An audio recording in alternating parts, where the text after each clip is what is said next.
Oh, look at that. I think we're live, y'all. Peace, peace, peace and love, fam. This is Queen Laterra's Sex in the Church, the podcast, where we talk about all things sex, sexuality, sexism, and just any taboo topics that need to be discussed from the standpoint of some people who are spiritually informed, biblically informed, and just faith based. I definitely know that tonight is a very necessary conversation. Y'all know all month we're talking about love. This is Black Love Month. First, we dealt with Black love and romance last week, and this week we're dealing with Black love and family. Black love and Black family. I'm so excited to introduce to you two of these wonderful guests that are highly insightful, and they're going to be a treat for you to be able to hear from tonight. I'm looking forward to getting your comments and answering questions because they are here and they're ready. I'm speaking of none other than the one and only Reverend Hugh King. Y'all know who he is. I call him Pastor Emeritus of the Pensacola Black Liberation Church Movement. And we also have our dear sister, Candace Muhammad, the one and only. Y'all know her. I mean, she is the holistic health guru. She's a woman of faith of the mosque, and she has been a mother and a wife and a community leader for a very long time. So I'm looking forward to having this conversation with both of you and both of them and you. All right. First of all, I want to ask, thank you. Thank you so much for coming. So glad to be here. Thank you. My pleasure. All right. Kicking this conversation off. First of all, did anybody see the information online about Glorilla? I know what I'm talking about. The Glorilla and her sister. Isn't that online on social media? Well, we're going to get into that too. So just know, we got some comments and questions around that area. But the first thing I want to ask, Reverend King, why do you think this is such a necessary conversation, Black love and Black family, this month during this time? Well, it's critical because I think we're being forced now to come to the understanding that we really don't have anybody but ourselves, and the actual truth that we can do more together. And we can really get together when we love and respect each other. Yes. We can do more together than we can ever do fragmented like we have been. Amen. I know that's right. And there, historically, it seems to be the push of, I don't want to use the term dominant culture, but the push of empire to disenfranchise us and to segregate us and to disunify us, right. Sister Candace, do you see that as a trend, or do what do you have to say or speak to regarding what you see? Or is there attack on Black family, and what's your perspective of that? There's always been an attack on Black families since we stepped foot on the shores of this country. That's yes, our power base. Yes, so ma'am. Without the Black family, we don't have power very much. So since that has always been our power base, it is critically important that in order for us to have power, to have freedom, to have justice, we have to have and start with the rebuilding and strengthening of the Black family. Girl, I love that. Why did I just get chills when she said that? I really did. I also have a brother that I call the God voice who has stepped into the studio tonight, Brother Rob. Brother Rob, we're happy to have you tonight. Glad to be here. Brother Rob is a father. He is a husband, and he has a unique perspective on tonight's conversation. I wanted to make sure to ask you the question: why do you think Black love, Black family? Why do you think it's such an important conversation to have right now? I think I can give myself. So personally, on that topic, I think just being able to start at the root and the inside of the home, because we as a people, I feel, have so much hate when we walk out into the world. And to have a safe space to come back to, it's like a safe haven to say, and just release and feel that love. Oof. I think it's important. Yes, indeed. Considering all that we're facing, Black family is our safe space. It's the place that we rejuvenate. As Sister Muhammad said, it is the power base of our community. And as Reverend King said, that it is it's necessary and timely to remember that it starts with us. Right. It starts with us. I like that. Yeah, so since we do recognize that it starts with us and we got all this stuff, we also got a lot of issues too. You know what I mean? We got a lot of issues that as Black people, I always talk about the Ma'afa, which is the, projected, the prolonged psychological attack on Black people just because of the environment and everything that we have gone through and continue to endure. So there has been no letting up on it. So we're still being attacked psychologically. This has caused this thing. There's this new trend, and I don't want to call it a trend, but there's this new practice that even Black people are doing. Back in the day, it was just only white people. Y'all remember where, the white people would I don't talk to my mom. You know what I mean? And you're like, how you going to talk to your mama? You know what I mean? Right. But now we have a lot of Black people who are doing what's called no contact. It's just a real thing. It's called going no contact. And, as a woman of God, as a Christian, as a Libra, you know what I mean? As a unity loving person, I never saw that as something that was even a viable option, like to go no contact. But then again, being in mental health for some while, being able to delve into some stories on sexuality and sexual abuse, I do understand that sometimes, in rare occasions, it's necessary, but this whole no contact because you said something that I didn't like or you make me feel a way that I don't like to feel. I mean, is no contact healthy, or is it a way of us to shun or sidestep responsibility and accountability to one another? I really want to go into that a little bit. Does anybody have kind of just a response? Let me say this, because you threw out a key word, responsibility. Yeah. You see, individualism and what we like, then that's pushing our right. Well, I have the right to freeze people out. I have the right to do what I want. And if I don't want to be bothered, we have that right. Mm-hmm. But what about our responsibility? You see, as a matter of fact, irresponsible people don't handle their rights well. There we go. Yeah. And the bigger truth is that, when we define love, you see, we're in this cultural mumbo jumbo we're caught in now. Some people look at love and it's the euphoria of how this person makes me feel and what they mean to me. Yeah. But the essence of love, as we know it from the Christian perspective, from the Christ-centered perspective, and not only Christian, but just from the moral high level, is, when you think in terms of love, you think about what you're willing to do far, how far you're willing to go, what you must do in terms of upholding your responsibility to the total unit. Yes. And of course, the first step in that is not to take yourself out of that circle. Yeah. But to actually be so immersed in it that what you bring to it helps others, and what they bring helps you. I love that. Like you are demonstrating unconditional love in a way that allows the onlooker to not only feel accepted, but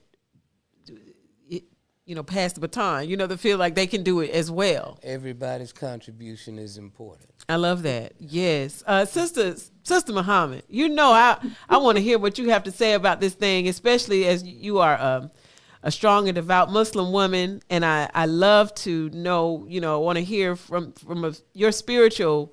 How your spirituality informs you when it comes to this whole no contact thing that's going on with Black people.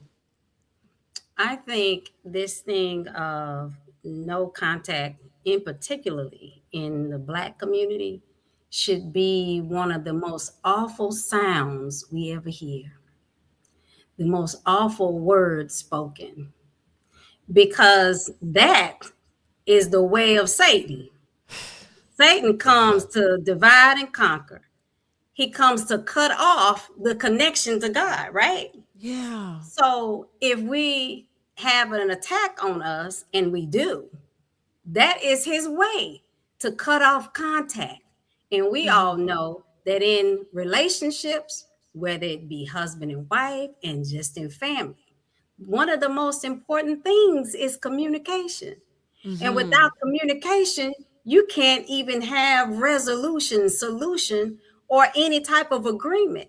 So we Yeah. have to understand that the attack comes in many different ways. That is not something that we have ever had in our community. No contact. Right. And to have that now, we got to know that we're being led to slaughter in such a way. And we got to be very, very careful in this time, Yes, because the ma'am. enemy is craftier and wiser by the second. And he don't let up, as you said before. It's constant. So we always have to, we're taught in the nation, we have to walk our post in a perfect manner, keeping always on the alert. We on the alert. We on guard for the enemy to come and infiltrate into our homes, into our minds, to where now we're speaking his language. Girl, you better. my Well, that's just mom. it. I'm going no contact with my family. There's a difference between boundaries and no contact. We must have boundaries, Right. but no contact, no man. Yeah, that's a kill, steal, and destroy move if I ain't seen one. And then Absolutely. honestly, I have my own feelings about it. I know that there are some situations where you have to love a person from afar, right? As your grandmama used to say, feed them with a long handled spoon. Yes. You know, we know about that, but there has never been this, you know, of no return. It's Right. never been a criteria that, it's just no contact and I don't care. But then I do kind of understand, Brother Rob, please, you know, I want you to do it from the other perspective. So What about, I'm gonna say it like this, in the senses where the people are saying, I'm trying to protect my peace, and you know, this sort of thing.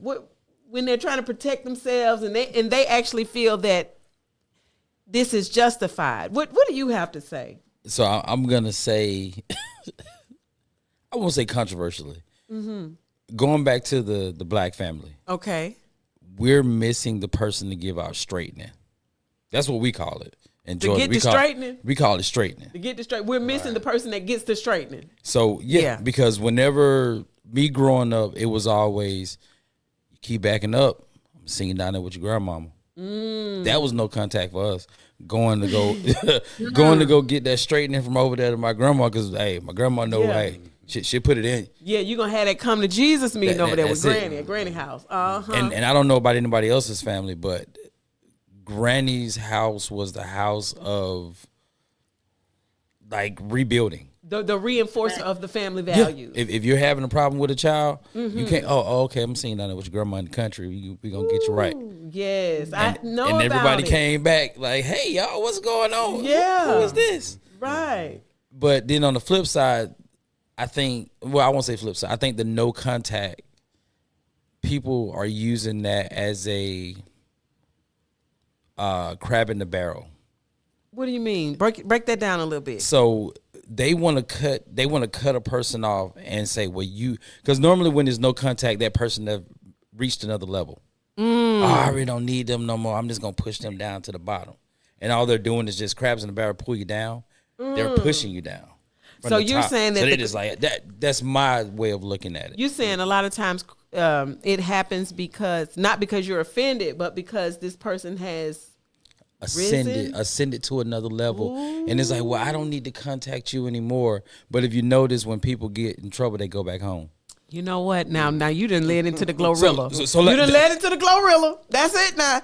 So you're saying that sometimes a person, and we get it, and I definitely agree with Sister Muhammad as well as Reverend King in that this is the devil's. It could be a devil's trick. You know, that I'm going no contact with my family. You're thinking that you're justified, but really you didn't let the enemy play on your. That's Emotion. hyper individualism. Okay, hyper individualism. which is really just being selfish And sin itself is centered around selfishness. You know what? You know what? Whenever you find a situation, and all you have to do is listen to a person talk, you'll understand. See, when the subject and the object of the sentence is the same thing, okay, I don't want to be around them because they make did that me to me. Yeah, you're feel right. this way. Yeah. Okay, well then that makes it all about you. You're both the subject of the sentence, carrying the action. Yeah. But then you become the object because you make it about your preferences and your tastes. Preach, Reverend. Preach. And that's hyper selfishness. I got you. Oh, thank you so much.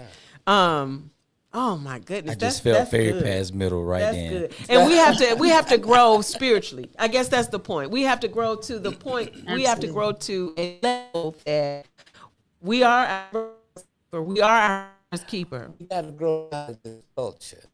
You see, this culture dictates, because we have allowed it to dictate to us the way we operate. And we pretty much mirror, I say we, cause Right. we mirror what we see. We give out what we have gotten. Race, we've been, criticized, scrutinized.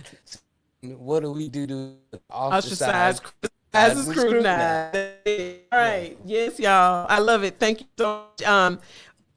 So that leads into my second question. As family, how do we fight these? Right? How do we fight this? We have parenting and co-parenting that a lot of times, it starts at home. It has been modeled in many households that, I don't deal with your daddy. Right? You know what I'm saying? Like that the daddy or whoever the non-custodial parent is the enemy. Let's say that, because it's not always the father. There's a lot of mothers who are non-custodial parents. There is I think this is a dysfunction in our communities where the non-custodial parent, even though we know that two parents made children and it's ideal for two parents to be under the same household, we know this.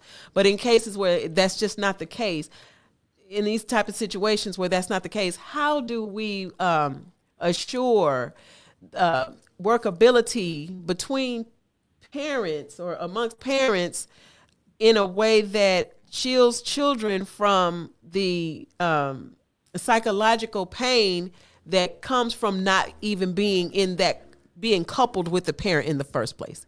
I mean, let's just be honest. Most of the time when there's a mother or a father dismissing the other parent, it's because they haven't dealt with the pain of whatever happened with the relationship, or whatever the relationship and what that triggered in them that's unhealed. How do we move forward in those types of situations, or really, do you have any insight on seeing that in the community? Sister Muhammad, I want to start with you. What's your outlook on seeing that in the community? Co-parenting, I think that's an area where we have to find a real solution to. I don't think in some instances, in reality, we have to do that because that's the reality we live in. However, we have to look into preventing and eradicating that to where we have to co-parent from different houses. And that starts, one, by choosing the right mate. We got to start there. Yeah. See, we're breaking up the homes because we're choosing the wrong man. We're choosing the wrong woman to have a family with to begin with. We got to be cool before we become one. I love that, and I'm gonna indict myself. I remember this. I was in New Orleans, and I was about to have my son, and I was complaining to one of the brothers in the conscious community there in New Orleans. I forgot his name. If I remembered his name, I would say it now. But and I was saying, and he this, and I can't believe he did this, and he done left me, and he did this, and he ain't. And I was just, baby, I was woohoo, I was giving it. And that brother said to me, this is really what he said to me. Shook my world, changed everything. He said, I am so sorry that you chose the father of your child to be this type of person. Oh, my, I want to listen. What? I mean, and I'm serious. He hit me with that, and it spent my head around a few times. And I think that's what Sister Muhammad was talking about with his self accountability when we're the parenting. Guess what? When you bad mouthing that baby daddy, or when you bad mouthing that baby mama, you chose them, and the child that you have is not only a physical reflection of who they are, but also an embodiment of your level of spirituality when you conceive them. That can't be overlooked from a spiritual standpoint. Please, Reverend King. You know, the one thing, and there that term co-parenting. Okay, that's, it's a culture term. You're parenting. You're a parent. Yes. So that's just and you can't be a parent by yourself, whether you're living with the person or not. I like with that. them. Yes, sir. So you're actually the responsibility. Again, the word you brought up in the very beginning. I mean, it's so important. When you undertake the responsibility to be a parent. To your child. Yeah. And number one, if mother and father are not together, then there's this quote unquote outsider that comes in. Oh man. And sometimes what happens there is the desire to gain status and favor. Oh, yeah. So that puts shade on one or the other. That's it. And then here again, here goes our sickness in full play. Individual desire to be on top. It wasn't my fault. I went to winner. I'm angry, like you mentioned earlier, carrying the pain of your personal issues. Yeah. Without picking up your responsibility of being a parent to that child. And respecting and actually soliciting, sometimes you have to leave the door open for somebody to come in. Leaving the door open for that other parent to step up and be responsible. Whereas, and everything can't be according to our terms. When we try to make everything according to our terms, there's that word again. It can be a little selfish. Gotcha. And then you begin to limit your child from points of view and perspectives. But most of all, you limit your child from the reality of their being. Yes. That other parent. Yes. That's good, because we're so quick to say, I mean, your daddy ain't this, right? Or your dad ain't mammy that. You know what I mean? Like, this is how we operate, but we don't realize that we're speaking to the subconscious mind of that child, and we are defaming a part of them to them without their consent or our own acknowledgement. And the damage that does is something that, this is the reason why we have the MyAlpha, that we're restoring from these hits. There are patterns that we've taken on, just as you all have said, of dominant culture that need to be stopped. Right. And there are values that we are superimposing onto our reality that need to be erased. Yeah. Right. Yes, indeed. Right. I want to ask for clarification, though. When it is a situation where you're still healing, because I can say that I have been in times in my parenting where I just wasn't well. You know what I'm saying? Like, I just was not well. And I remember trying to taking hands off because I didn't want to have a bad imprint. Right. Or even at the time, I'm just really being honest, it just felt like too much for me to hold from a mental health standpoint. Right.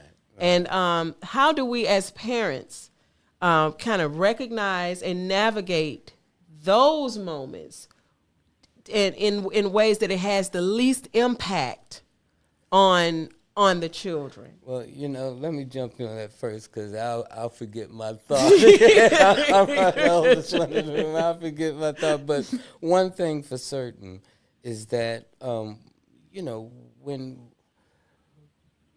first you have to admit that you're not well. And a lot of us don't want to do that. A lot of us want to make ourselves right when we know we're wrong. Yeah. And even to the extent that if we don't want to admit we're wrong, then we got to make somebody else wrong, got to kick, a little dust on somebody else's shoes. Kick a little dust on them. So our shoes shine better. Or, and that makes us feel better. But then back to, like I said, the definition of love from the agape context. Yeah. The nature and essence of God is love, and we are made in God's image and likeness. And key in love is respect. Yes. Why would a God who created the universe love and respect us enough that he would even give us free choice? You can mess up if you want to, but I'm giving you an option for paradise or heaven or for salvation. Yes. But we, living in this culture, we say, forget about all of that. And, first of all, I don't want to admit I'm not well, so I'm right. I'm going to be right even if I'm wrong. Look, that's where that term do what I don't do as I do as I say do come in. Right. And I like how you said that, because really for me during my time of just unwellness and I just want to give up on life completely, it was when we talk about the presence of God, Sister Muhammad, it was actually my sons. It was my sons that loved me back to health.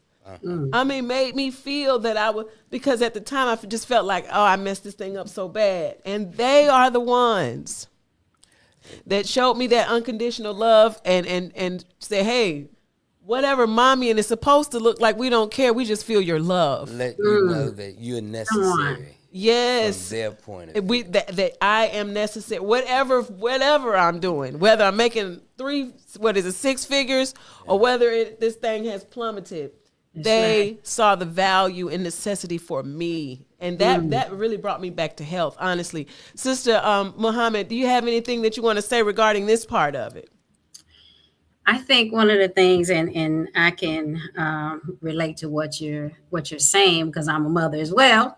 And coming up in this world, we got scars, And I think as we get older, we realize, hey, I'm not well, or I have some things that I need to heal. And I think some things, Yes. And I think that's the time that we have to do, like when you're on a plane, they tell you, in case of, or in the event of cabin pressure loss, you put that mask on yourself, because you can't help anybody next to you until you put it on yourself. That's it. So we have to take that time to pour into ourselves and to heal ourselves. And then once we do that, we know we got to go and heal the family too, because they've been living with us. Yes. Ooh, look and we've had some scars put on them, not intentionally, but because they're in proximity to our brokenness. That's right. So they get bumped and bruised.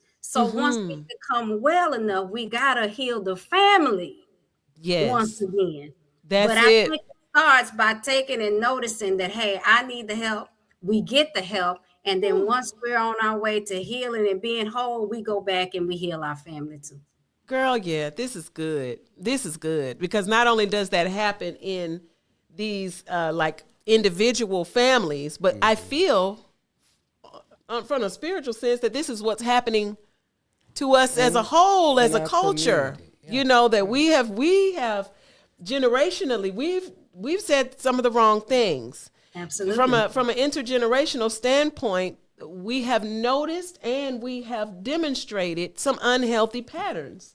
Absolutely. And now we're correcting those. I need to go because we got some comments, y'all. Sister Mariah Shabazz says, teach, sister, teach. Hey, Mariah. She said, that's right. We have to rise above emotion. I love that, sis. And then we have Sister Kathy Chaplin saying, I like the term as used, boundaries versus no contact. Right. That's good. I think that one hit. And then Sister Erica Streeter, thank you so much again, y'all. Thank you so much for your comments. Keep them coming in. We're going to bring you into the conversation. Sister Erica Streeter says, typically we don't properly prepare to become parents, and so we end up parenting from separate homes with different values. Yeah, that's just what Sister Muhammad said. That it's the choosing. And a lot of times we're so immature when we make children. Honestly, we recreate ourselves before we understand what we just did. Like somebody who stole their parents' car before they got a driver license and wrecked it. You know, not that having children was a wreck. You did that. I'm glad I'm off camera.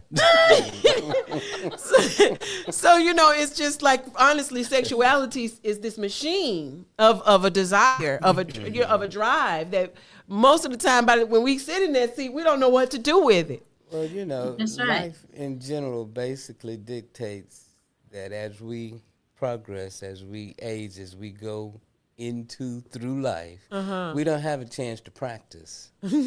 We just have to accept it step by step as we go. Yes. But like, I think to your point, it's the basic principles, the things that are instilled in us, you know, through, at one time, because me being a product of the 50s and 60s. Okay. Then those things were principles that were based on, you know, community, oneness. Yeah. You know. That's that say it loud, I'm black and I'm proud era, right? That's right. Yeah. And you know, we had, you know, everybody didn't get along. It wasn't always peaches and cream, but at the end of the day, Yeah. we were still one. We were still one. You know, I don't like you as much as I did because of what you did, but you But it still ain't my never. brother. You still my. Yeah, Yeah, you you still still my mine. You sister, still you ours, know, right? yeah, yeah. Because I think back then we had an idea of who the enemy really was, and not That's even right. that people, but just a particular mindset. We knew Culture, yeah. culture. We knew what was not of us and of God. We got Sister Carla Thompson Dean chiming in saying products of our environment. Brother Rob. With that comment, product of our environment, I was raised in your generation. Because so I was brought up, I was taught with the story of, well, this is how we made it. Sister such and such did this, brother such and such did this, and we came together and we made it work as a community. What did you have? Older parents? Not older. Well, I'm 40, so I mean, we. Well, yeah, okay. We Yeah, kinda. I guess you're right. I ain't up there yet, but you know. but I was literally taught that community is everything, and even from my upbringing, I was raised by my parents in the house, my parents that lived behind us, Oh, my parents that were in church, okay. because I could get a whooping from any one of them if Look I at was doing that. something wrong. So. And it was our children. Yeah, it Our was. children. Yeah, our it children was. in this community. Yeah, because we saw our children as an investment. Right. That was worth protecting. We were all one family. Yes, That's right. and see now I think because of we see these interlocking systems of oppression from the times that we get the work job and we got to be there all day, all day and all night if we want to be able to make a living wage, and then the social media that is such an influence on the children, Right. and then the kind of fractured community values that is the environment that they're being raised in, and then our inabilities to kind of take up and fit the gap. You know what I mean? Fill in the blanks with all of that. Do you guys want to jump into how money and family seem to be some type of erosion? What's going on with Well, you with know money what? and family? Old value system. Who's it made the song? What is it? Jaheim Struggle Love. Struggle love. You know, I mean, that's what we. You know, I mean, I think my parents might have been pretty well off, but they didn't let us know it. We didn't live like it. I mean, we didn't, splurge. But now our culture says the more you can flash and flodge, then the bigger the statement you make about who you are. Now, Yes. I love Coach Prime. I'm using him as an example. We love Coach Prime. I love Coach Deion Sanders. Yes. But when you walk in a room with a bunch of young men and the first thing y'all start comparing is tennis shoes, come on, bro. Because what's that saying to the child that can't That doesn't have get them. those $200, $300 tennis shoes? Right. I mean, and we're proud that they have the endorsement, but, they're still doing things that to create opportunities for other people to get there. Right. But what does it say to the young person that doesn't have the Louis, right, and can't wear the Air to Jordans come in and doesn't have the flashy part, right? See, and that's really where we kind of this is where the rub is, because we as a community, we as parents, children, and I'm saying children, but y'all know I got adult children, so I'm still talking about children. A lot of times resources are needed. There's mental health problems. There is, under, what is it called, being underemployment, right? There is even in today's society, when you're trying to get ahead, it takes money to, hey, mom, I want to invest in this. You know what I mean? It takes money just to kind of be a support to the children or to your adult children. It takes money to parent. Sure. It takes money to run a family. It definitely But does. what if it's not enough to do? Well, this is the way I've always said it. I'm not interested in giving my children the things I didn't get. I want to make sure they get what I got. And that's a self-image, a sense of being loved and appreciated for who you are, and encouraged to be the best you can be. Yeah. And that had nothing to do with no clothes, tennis shoes, or the kind of car I drive or they ride in. This is where I think the problem has been. That we, instead of investing in the things that are necessary for our children's growth and development, let's just say, y'all know that, not to throw any advertisement toward Gerber, but y'all know how when the babies are first born, don't you get like before you even leave the hospital, they give you a Gerber life insurance thing, right? Was that the only one? You got that, so even things like life insurance for our children, people say they use college fund a lot. That's a term of his college fund. Our mindset, instead of building substantial assets and things that would build wealth, or even, hey, guess what? Getting a good life insurance policy on ourselves so that our children can do more than just bury us, but also live and live without having to pay high rent just because we didn't plan ahead of time. Instead, what I've seen is, and I want you to please, y'all jump in on this, I've seen us want to give our children what we didn't have, and really we wind up throwing money at things that the family doesn't need. That's right. Please, somebody follow up. So I think the reason for that is that we're not building, I guess, the self-esteem, because a lot of times we're saying, well, if you wear those $500, $200 pair of shoes, that makes you a great person and everybody's going to love you. Right. But those shoes get dirty. Yeah. But it really doesn't mean anything.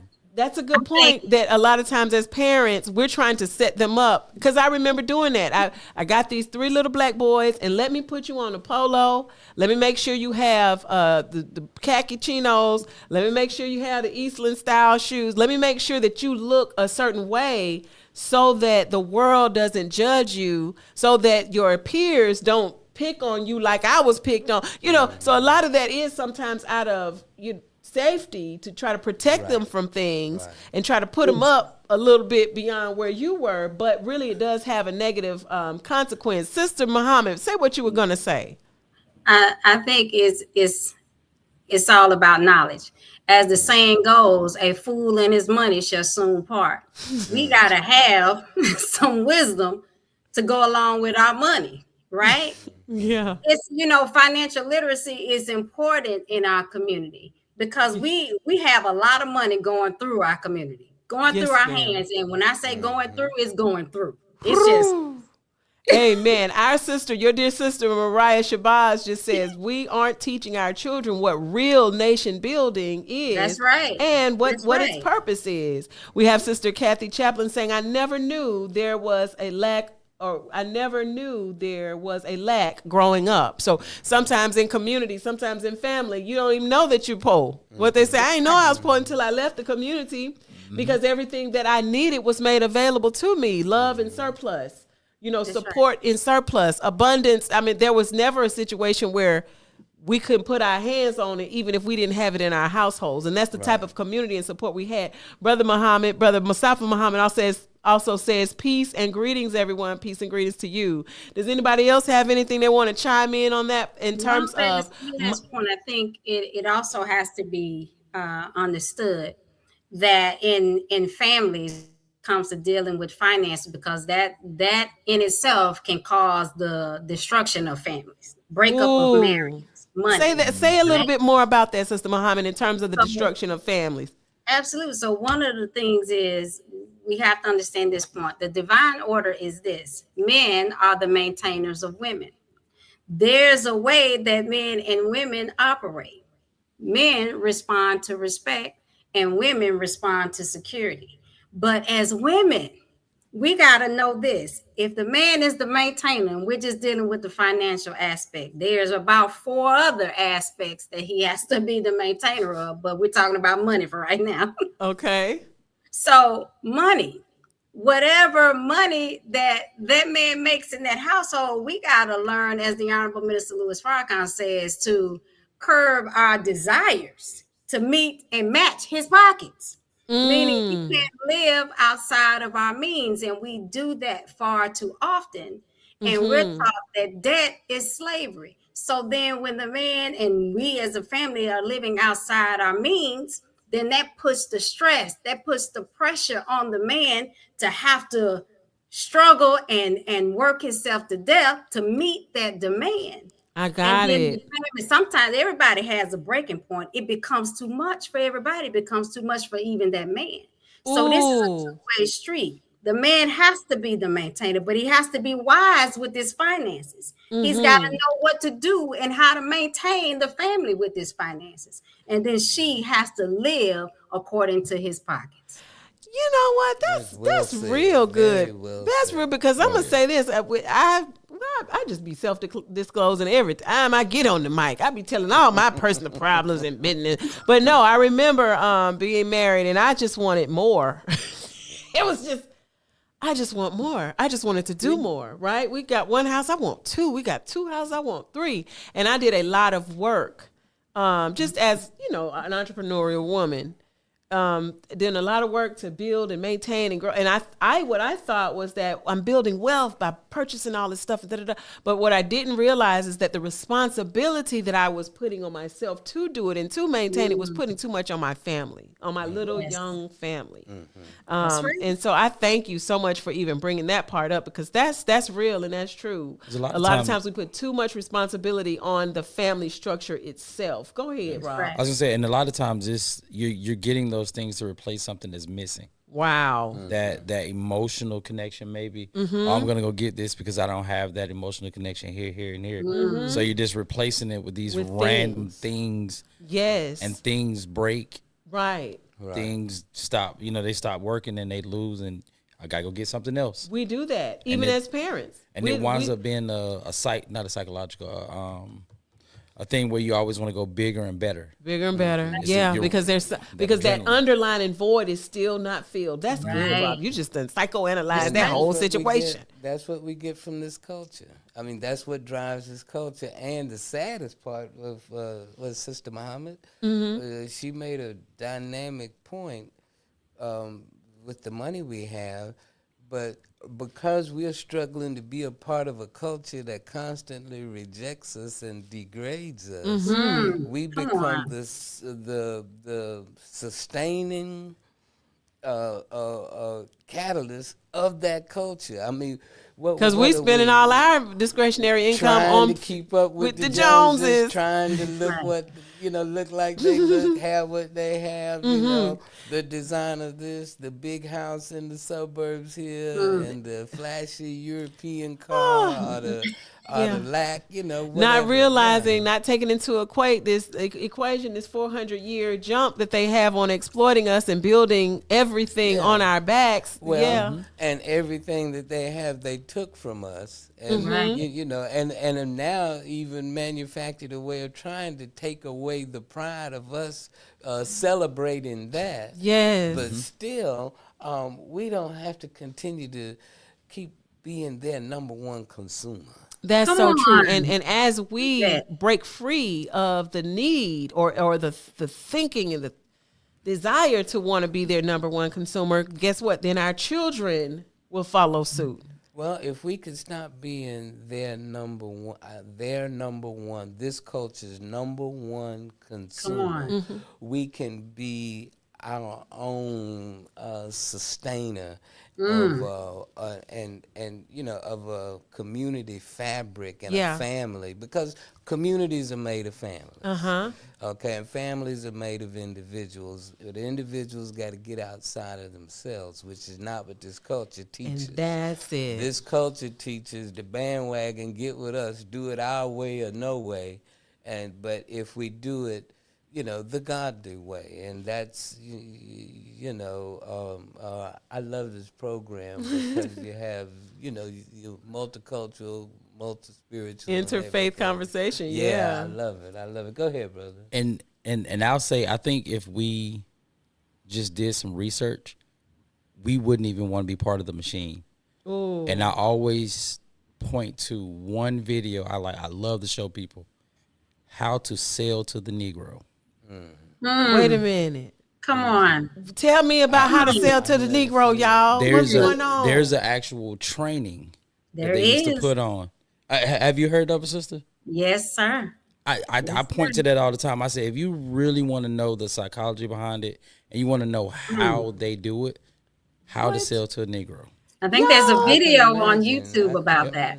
Oh, And we then- got to, we're gonna have to have us sit down and chat and chew and watch the TV or watch the movie together or something to watch this. And even if you look at the history of Cadillac, What's up with Cadillac? Cadillac catered to us. What? They There's did? Yes. We have made some of the biggest brands. We made those brands. We Yes. made those brands, and it started way before Yes. people think with the Polo and the Yes. Nike. So Way before that. That's what I'm saying. In terms of Black family, look at what we have inherited. Really, who wanted to live with the good times? Not me. Who wanted to live with the Jeffersons? I did. Okay, so just the things that were glamorized, versus the things that were ignored, the values that were ignored. Because when we look at it, and I'm just using this as an example right now when I'm thinking about it, George. He was not a very he was loving, but he was pretty mean. You know what I'm saying? Because But he told where he came echoed- from, though. He represented the culture. For example, Yeah. one of his favorite lines when he was saying, and if you're in San Francisco, stop by our store. And Weezy says, George, we don't have a store in San Francisco. And he says, yeah, but they don't know it. And see, that's the way we are. And thank God for our spiritual leadership. And I think this is the time that we're in right now. Right. It's like low hanging fruit. If our community effect becomes aggressive, and what you're doing with these decisions, when this gets to be more than just podcast talk, but dinner table talk. Yes. Like the old sisters used to do, over the clothesline talk. Talk, right. Look You at the know. water cooler talk. There you when go. it goes from being this, what we're talking about in the hush harbors and the margins, to being the centerpiece of our discussions and the really, not only just the think tank, but the application and the SMART goals of our families. Because I'm going to tell you about the think tank people, and I don't mean to say, but the think tank people, some of them, they overthink. Okay. I mean, because, Yeah. I've heard one of the most tragic things I've heard was to hear say that we, us, people of the darker hue, the only way for us to make it is and be successul is to play the game the way they do. Yeah. So then that's going to make me a liar, a Yeah. rapist, And- a A pedophile. pedophile, I'm not ju- gonna do it. right? I'm not Yeah. gonna do it, You know what? And that's so true. That's so good. Because somebody said the other day, what did I see somebody saying? That women do everything that they can white women, because this is what they said. This is what they said. White women do everything they can to look younger because they know that their men want younger women. And I saw that. this is, and that was just a white lady saying that about white people and white men, right? But then I started thinking about the black community and how these values, how, you know, these images of everyone looking like a brat doll has become the standard of beauty in black culture. So much so that even girls in their 30s are getting plastic surgery so that they can look like the brat doll.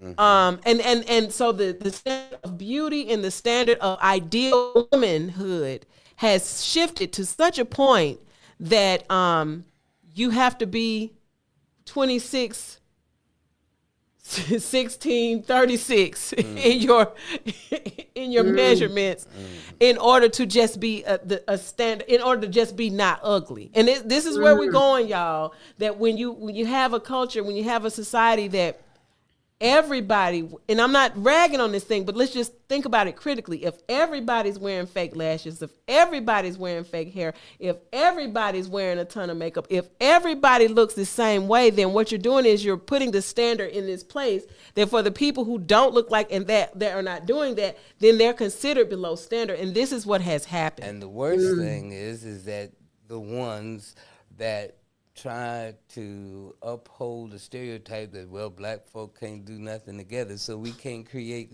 our businesses together where we manufacture. If we were manufacturing whatever we use, then we would be on. It would be on. It would be fine, and it would be all right. And then I'm gonna say this. Yes, go ahead, sister. I agree with that. And you know, the brother brought the point of how to sell to the Negro. And just think about this. If you have a product, are you going to sell it to someone you know doesn't have any money? Yeah. That makes no sense. You don't have no money, you're not going to get any money. But they sell it to us, they target to us because we do collectively. We have $1.3 trillion coming through our community. So everything is geared to us. Yes. Everything. And this keeps us also distracted at the same time. You know, so we got to wake up. It is a game, but we don't have to play. We can just simply withdraw and come together.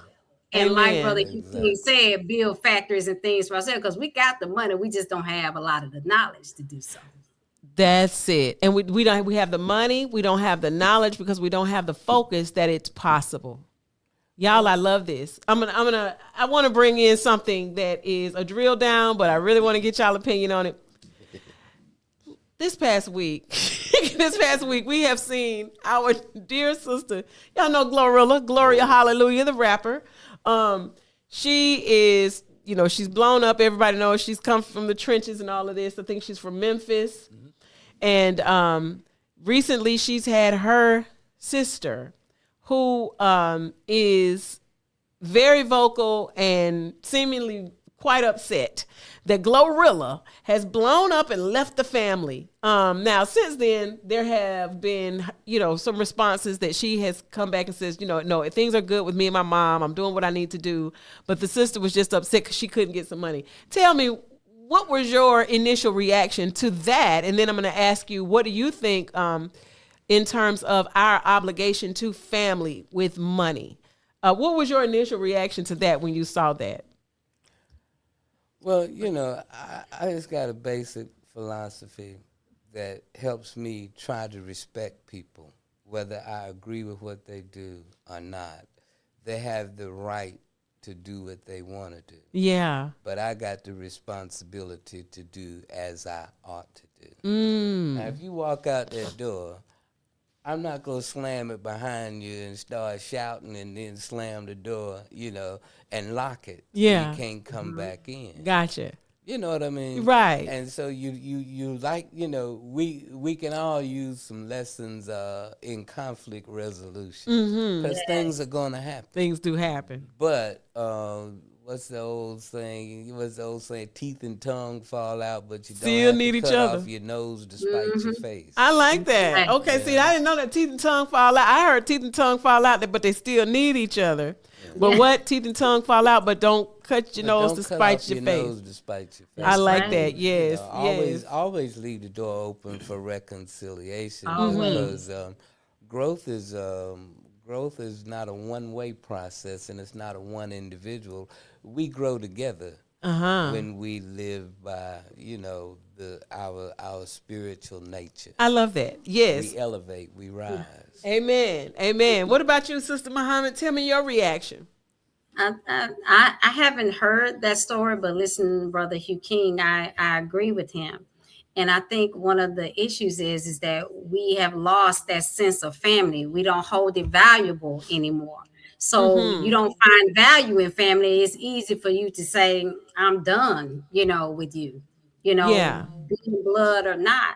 But I think if we can bring back into the minds of young people, into the minds of us, Yes. as elders, as, adults, how important and sacred family is, like we started off. The family is the power base. We must Yes. have black families. We must not only have black families, but strong black families. The Honorable Mr. Louis Farrakhan says this, that marriage is the cornerstone of family, and family is the cornerstone of a nation. So where you have strong families, you have strong nations. There we But go. it starts with a strong marriage as well. So we have to bring those values, just the sacredness and value of family back. And like Brother Hugh keeps saying, you have to keep the door of reconciliation open. Yes. Because we grow. We change our minds all the time. That's the thing. That's the point, right? That we yes. mature. So sometimes we might have to say, well, you know what? I recognize what I did in that situation. Maturity. And I apologize. Right. But if you close that door, again, that's satanic. That's the It devil. is. And look, hey, because didn't Mister in in Color Purple, didn't Mister even repent in the end? Hallelujah, Yes, God. he did. And look, Mister brought Celia's sister back, didn't it? So Deliver them letters. our dear sister, your sister, Mariah Shabazz, she says her sister said that the Google's glows. Wait a minute, her sister said that the Google's glows net worth every day, and it makes her madder and madder. At that point, I felt like her self-hatred may be deeper than her envy for her sister. Yeah, there was that mental health and that spiritual unrest that causes disease. Yeah, I see a lot in that. Hey, Big V says conflict resolution is key. Amen. You're right, Big V. Conflict resolution. And even therapy to internal Conflict resolution. Yes. The therapist. And, Right. I think we have a responsibility to our families. Yes, ma'am. In this way, transference of knowledge. It's not all about always giving money, but if you can give them the knowledge and tools to uplift themselves, You know and to what? gain and obtain the things that they desire for themselves, that's worth far more than money. That's it. Because I said, you know what, bro, Rilla, which what they was calling her, Stud Rilla, that's what they was calling her. But I was saying, because she could have came out with a brand of clippers. She could have came out with a coloring book for studs. She could have came out with some tennis. She could have came out with a podcast. She could have come out with basically anything. She can be a comedian because she is hilarious. Just let's lay that out flat. 2,500 flat, she's funny. I ain't lying got a about shirt that. that She say need to be that. on with Cat Williams or somebody. But I agree with you, sis, that it could have been done in a way that appreciated the brand instead of depreciating the brand, because we know that these power structures don't want to see them collaborate. And because what if those two sisters would have worked together to build something outside the box? They could have come up with a whole cell phone company and everybody would, it's just a lot of things that could have been done. I love this and I love this conversation, even though I love the conversation. Y'all know it's got to come to the end. Yeah. I want to go ahead and thank you all so much for being able to chop this up with me tonight. Do you have any final words of what you want to say regarding Black love and Black family? We've talked about this no contact being a trick of the devil. We've said that. And how it flips our value system as interdependent beings, spiritual beings, upside down. We talked about healthy parenting and how in order to be a healthy parent, you have to take accountability of the actions that you are taking and the impact that it has on others. Even through your own hurt and pain. We also dealt with money and family, and sometimes the responsibility to family is not through money, because sometimes we could be enabling them, but like Sister Muhammad said, sometimes it's through knowledge and education. Right. And just as you talked about in the beginning of the show, the demonstration of wisdom, the demonstration of what does it look like to love unconditionally? Does anybody have any last words, anything that you want to add to the conversation before we sign out?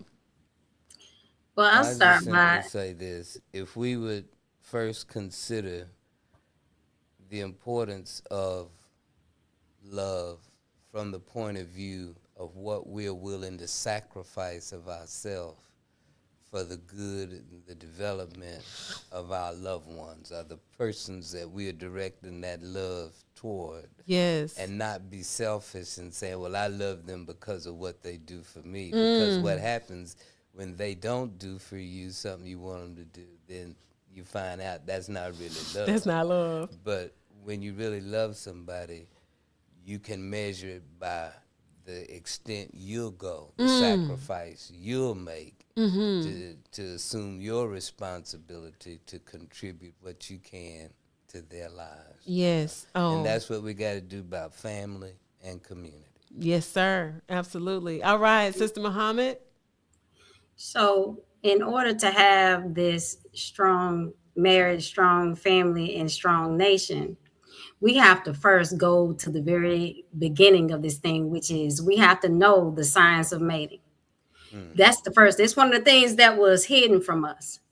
But before that, you can't choose your mate without knowing who you are first. Wow. You got to know you in order to choose your match. Powerful. So get knowledge of self first, heal yourself first, and then choose a good mate and settle down with that person. I love it. Yes, ma'am. All right, God voice. Let's see what you got for us tonight. All right. So I want us to go and learn our history. Because if we, and this is my disclaimer, this is my opinion. I think if we understand the history and how much power we hold as a people, You know what? we really, our whole thought process would change. And on the fact of marriage in the Black family, if we really understood how powerful the Black family was and how much they created a system to tear it down because it is so powerful, Yes. we would really and truly change the way we think. We still have the power. We just have to get on the right frequency and kind of tune it right and just kind of go for it. But if we know the history, understand the history, and know where we've been, like how much we accomplished as a people, as a community before all this. No, I just got to stop you right there. Because, see, you're going to keep on saying history and culture and where we've been. I want you to just shed a little bit of light on your connection with Benjamin Mays for the people so that they can understand kind of what you're talking about and where you're coming from. So my great aunt, Sadie Gray, was married to Dr. Mays. And through that, so the backstory with that is I was doing some family background, and when I found it and I brought it to our family, I could see the look on cousins' faces. It's like, man, if I knew I had that much power in me from the beginning. And people don't understand that just the knowledge gives you this confidence to do certain things that you never would, because you're like, man, I came from that. Yes. Because they portray us as we came from huts and Right. we are Inferior. savages and all this Yes. stuff. But if we only, Looked at your real greatness. it'll change. Yeah. It'll change it. I think that even down to, because we're talking about Black love and Black family, Henry Louis Gates, the work yeah. that he does, connecting that. people to, their genealogical lineages and the stories of resilience and astonishing excellence. And when I'm saying excellence, when I say Black excellence, I am not talking about the clamoring to get to the proximity, a close proximity of whiteness. That is not what I'm talking about. New. When I say Black excellence, I am talking about the real. What am I talking about? You're talking oh. about you're talking about a standard of measure Yeah. that exceeds a limited culture, Mm. especially one that is dominated by By demonic vicious. forces. Come on. That's it. I'm not. That's what I'm not dealing with. That's right? what we're not dealing That's with. what I'm not dealing You are with. dealing with the essence of light Mm-hmm. and love Yeah. that was built into you. That's it. That spark of divinity Mm-hmm. that makes us in the image of God. Amen. So there we go, y'all. Okay. So I want to send a shout out to our dear brother. He said Duval in the house, Brother John Weish, because he represents, he shares. Thank you so much for all of our comments, Sister Chaplin, Sister Shabazz, Brian. Big V, everybody, everybody.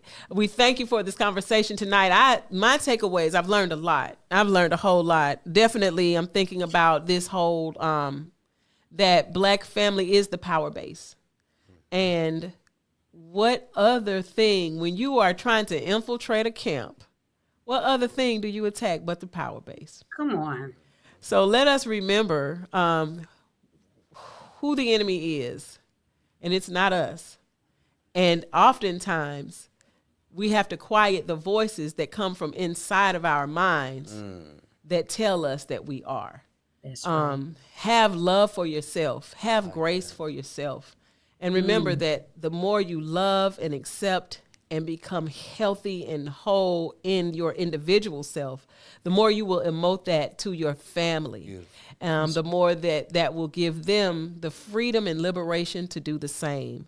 We all have, none of us are perfect. The reconciliation, though, is a perfecting love. Yes. All right. We appreciate you. God bless you. We honor you. And may heaven smile upon all of us as we depart from this place, but not from the presence of God. Amen and peace. Man. Beautiful. Mariah went to Woodham. I know that. She did go to